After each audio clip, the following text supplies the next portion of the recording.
m'appelle Léo Tamaki, j'ai commencé les arts martiaux il y a 35 ans, quand j'avais 6 ans, par le judo. Après j'ai pratiqué un peu de kung-fu, un peu de karaté, full contact, et finalement j'ai découvert l'aïkido. Je me suis passionné très vite pour cette discipline, notamment grâce à ma rencontre avec Maître Tamura. Et au bout de 2 ans, je suis parti habiter au Japon. J'ai d'abord fait un premier séjour de 3 ans, et j'allais principalement à cette époque m'entraîner au Hombu Dojo de l'Aikikai. Je suis ensuite revenu en France et je suis devenu enseignant professionnel. Je continuais à aller régulièrement au Japon, 2-3 fois par an, puisque mon épouse est japonaise. Et au bout de quelques années, j'ai fait la rencontre de Maître Kuroda Tetsuzan, le soke du Shinbukan Kuroda Ryugi. Donc à partir de ce moment, en parallèle de l'aïkido, je me suis investi dans cette discipline. Et j'ai aussi fait la rencontre d'autres maîtres à l'occasion de mon second séjour au Japon entre 2007 et 2010. Donc je pense notamment au maître Hino Akira, Kono Yoshinori, Akuzawa Minoru, Shimizu Kenji, etc., etc. Je suis revenu en France fin 2010, donc ça fait à peu près 5 ans maintenant. Et je suis toujours enseignant d'aïkido professionnel. J'enseigne en France, à Paris, dans un dojo, le dojo de Noro Sensei, durant la semaine. Et durant les week-ends, je donne des stages dans le monde entier.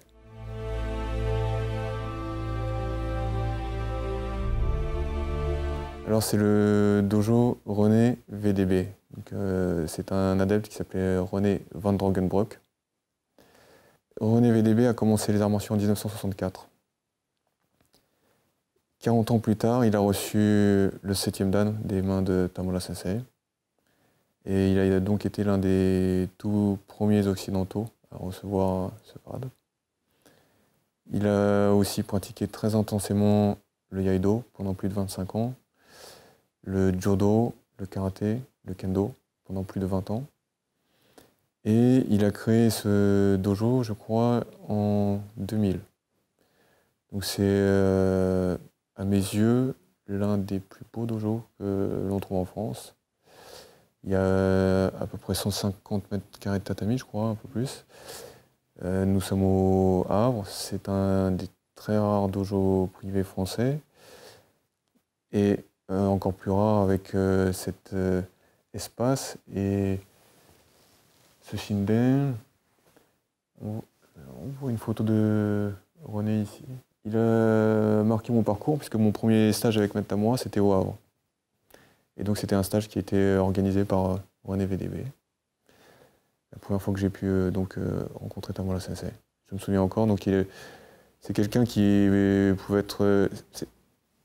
J'ai jamais été très très proche de René VDB. À la fin de sa vie, on allait tisser des liens d'amitié, mais j'ai appris un petit peu à le connaître. Et si de premier abord, il pouvait être assez dur, sec, désagréable parfois, parce qu'il n'avait pas beaucoup de patience avec la médiocrité, ce genre de choses.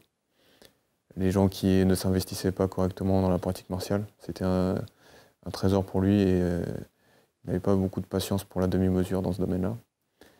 Je me souviens très bien de ce premier stage. À la fin du stage, il est de coutume d'offrir des cadeaux à l'enseignant. Ce n'est pas le cas toujours, mais c'est assez fréquent. Et Maître Tamura avait reçu une magnifique tsuba et je l'avais vu, le visage vraiment illuminé, il était très content. Et je pensais que c'était que partout où il allait, c'était mon premier stage, que ça allait être comme ça pour lui. Par la suite, je me suis rendu compte que ce n'était pas le cas. Il recevait des cadeaux, l'intention était toujours là, bien entendu, mais des gens qui avaient fait l'effort de savoir ce qui allait vraiment le toucher profondément, aller trouver l'objet particulier. Je crois que c'est la seule fois où j'ai vu Tamura Sensei aussi touché. Ça montre le dévouement que René pouvait mettre dans chaque chose, comme un petit cadeau de fin de stage. J'ai tissé des liens d'amitié avec René VDB à la mort de Tamura Sensei, en fait, lors de son enterrement en 2010. Et on a passé la soirée ensemble, la journée du lendemain ensemble, et puis à partir de ce moment-là, on a gardé des contacts. Donc à chaque fois qu'il passait sur Paris, on se voyait. Il a eu la gentillesse de participer à 2 nuits des arts martiaux traditionnels que j'ai organisées. notamment en l'honneur de Tamura Sensei. Concernant René, donc il a pratiqué l'aïkido pendant plus de 40 ans, pendant 64, pendant presque 50 ans. Il a pratiqué notamment avec les maîtres Noro, Tamura, Tada, Nakazono, Asai et Saito. Je crois que ce sont les maîtres qui l'ont le plus touché, c'est ceux dont il parlait régulièrement, en tout cas.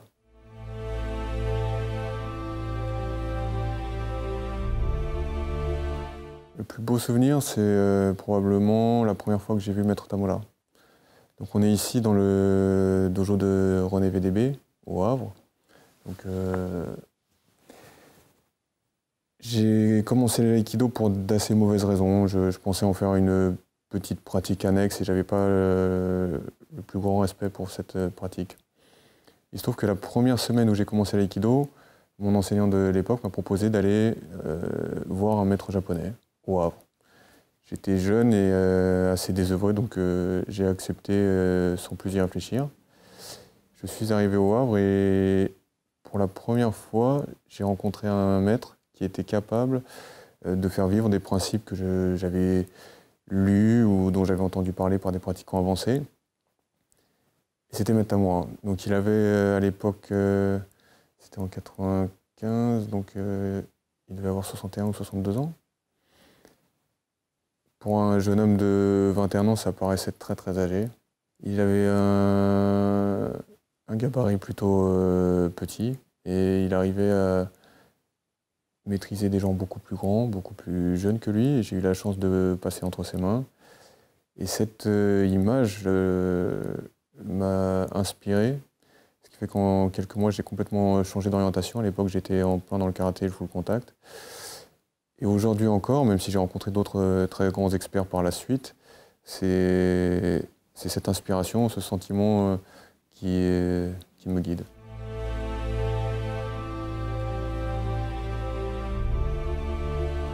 Il y a eu beaucoup de choses. La première, c'est que Tamura Sensei avait un aïkido qui lui était propre, avec des formes qui avaient évolué entre sa jeunesse, lorsqu'il était élève de maître Ueshiba, et lorsque je l'ai rencontré, il y a eu une évolution. Entre le moment où j'ai rencontré en 1995 et son décès en 2010, encore il y a eu une longue évolution. Et j'appréciais énormément son travail. Même quand j'étais parti au Japon, je revenais régulièrement en France pour pratiquer avec lui. Et une des raisons qui ont fait que je ne suis resté la première fois que 3 ans, c'est le fait qu'il était en France et que sa pratique me touchait le plus. Plusieurs éléments que je n'ai pas retrouvés chez un seul enseignant et dont j'ai pu trouver des parties chez Maître Tamura, qui est mon guide principal en aïkido. À sa disparition, il y a beaucoup d'éléments que j'ai pu retrouver chez d'autres personnes, comme Kuroda Tetsuzan, Kino Akira. J'ai toujours été attiré par l'aspect efficacité martiale, qui pour moi n'est absolument pas un but, mais une étape nécessaire dans la pratique. Et très souvent, j'ai constaté que l'aïkido s'était figé à une période donnée et qu'on continuait à pratiquer d'une façon qui, petit à petit, alors que le monde, l'environnement évoluait, n'était plus efficace, n'était plus adapté. Donc j'ai toujours souhaité comprendre quels étaient les principes et les stratégies intemporelles et comprendre qu'est-ce qui avait évolué, qu'est-ce qui n'avait plus lieu d'être, qu'est-ce qui pouvait être modifié. Les disciplines martiales sont des traditions vivantes et elles évoluent en fonction de l'environnement. On ne se bat pas de la même façon si on a une armure, si on n'a pas d'armure, et ainsi de suite. Donc, ce que j'ai pu retrouver grâce à Maître Kuroda Tetsuzan, par exemple, c'est la façon dont étaient structurées les écoles anciennes. Ce que j'ai pu trouver, c'est les principes d'utilisation du corps mis en exergue de façon très très claire, ce qui n'est pas toujours le cas en aïkido. Donc à la fois avec ce travail d'archéologie martiale, entre guillemets, et puis une réflexion sur l'évolution, c'est-à-dire de la façon de combattre entre l'époque Edo par exemple, l'époque Meiji, le Japon d'avant-guerre et notre époque, quelles modifications pouvaient être pertinentes tout en restant fidèles aux principes de l'aïkido.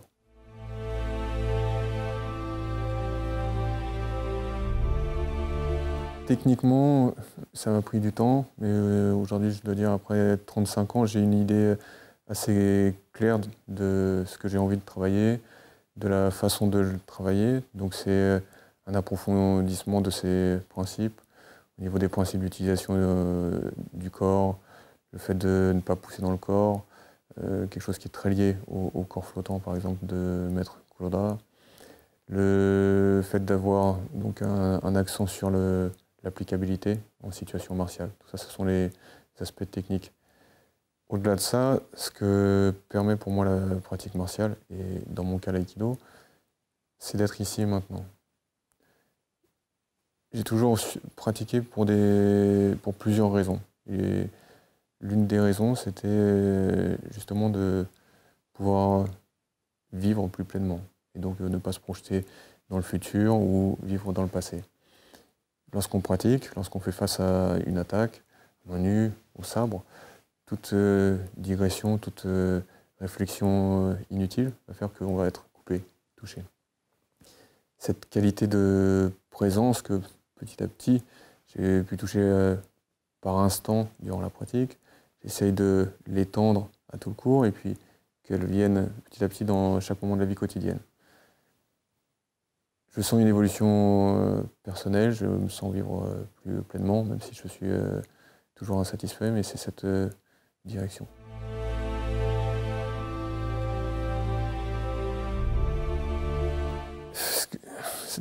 Un aspect que j'espère éviter au maximum, ce sont tous les conflits de personnes, tout l'aspect politique qu'il peut y avoir dans la pratique martiale et dans toutes les organisations. Donc j'ai fondé mon école pour m'extraire de certains problèmes. Et c'est vrai que j'espère ne plus mettre le bras dans un engrenage comme ça où il faut faire jouer les amitiés, exercer des pressions sur les uns et les autres pour pouvoir pratiquer ce que l'on souhaite. Donc rester libre autant que possible, pouvoir me consacrer à la pratique et ne pas avoir à m'investir dans des choses annexes.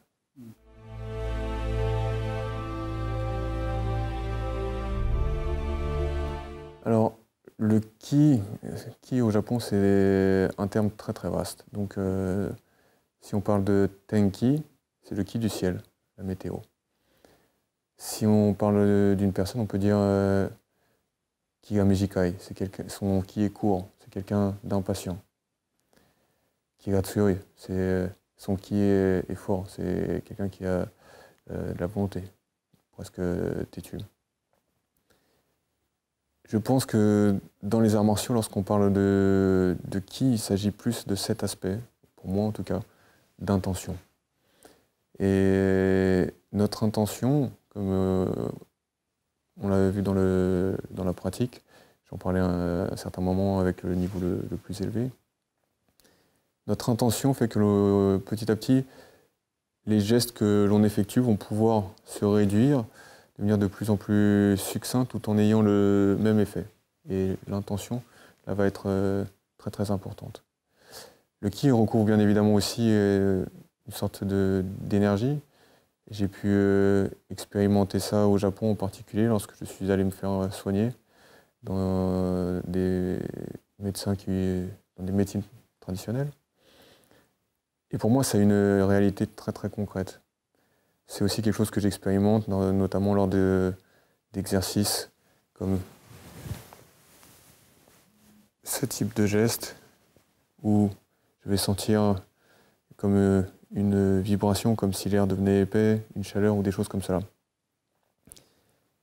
En revanche, je ne pense pas que ce type de choses puisse être utilisé pour appliquer une technique, que ça nous permette de vaincre quelqu'un. Donc c'est quelque chose qui existe, cette énergie-là. Si on pratique correctement, elle va circuler, on va pouvoir la ressentir. mais on ne doit pas se tromper sur l'efficacité martiale de cette énergie. C'est l'aspect volonté, intention qui est dans le ki, qui pour moi est mentionné et utilisé par les maîtres d'arts martiaux.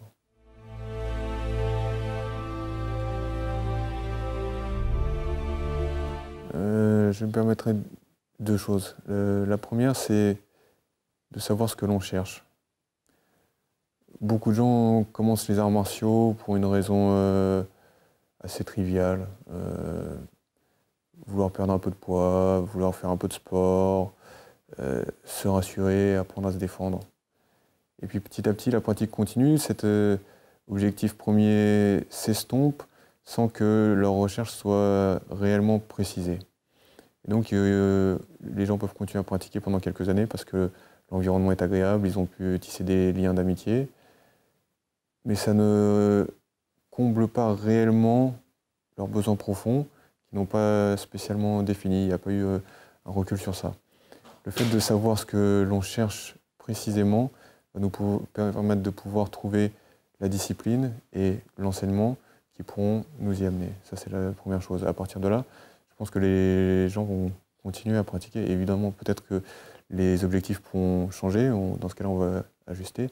Mais la pratique martiale va pouvoir répondre à beaucoup de recherches personnelles. La deuxième, c'est continuer, persévérer. C'est-à-dire que on dit au Japon, continuer est un trésor.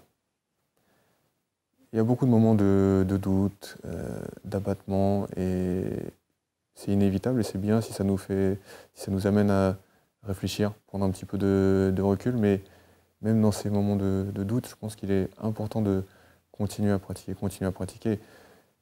Le moment de doute peut nous amener donc à réajuster nos objectifs, comme je le disais tout à l'heure, et dans ce cas-là, à suivre peut-être une autre orientation, mais en continuant.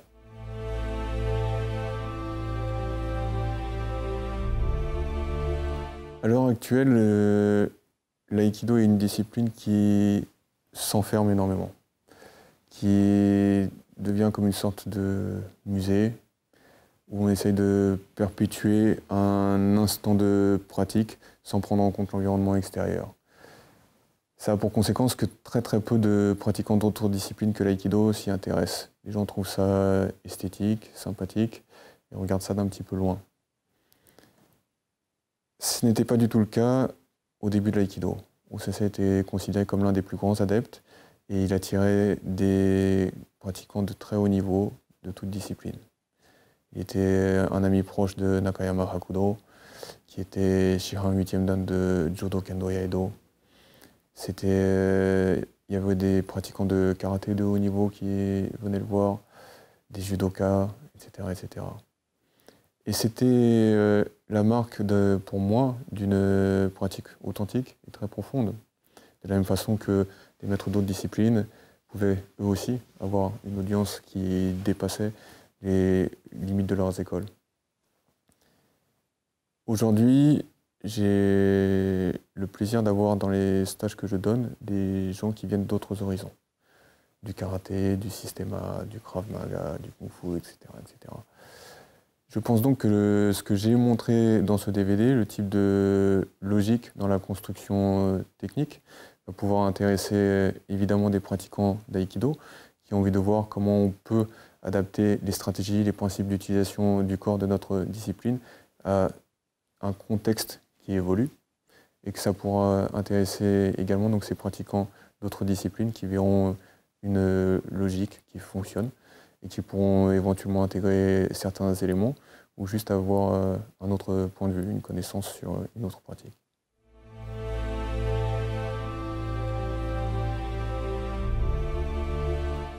Aujourd'hui, je n'ai pas de plan de carrière particulier aujourd'hui. J'ai une audience que je n'aurais jamais imaginé avoir dans le passé. Et ce qui m'intéresse, c'est uniquement de continuer à pratiquer autant que je le peux. Enseigner, c'est quelque chose que j'aime, quelque chose d'agréable. Mais avant tout, ce qui est important pour moi, c'est évoluer en tant qu'être humain. Et donc ça passe pour moi par une évolution en tant que pratiquant.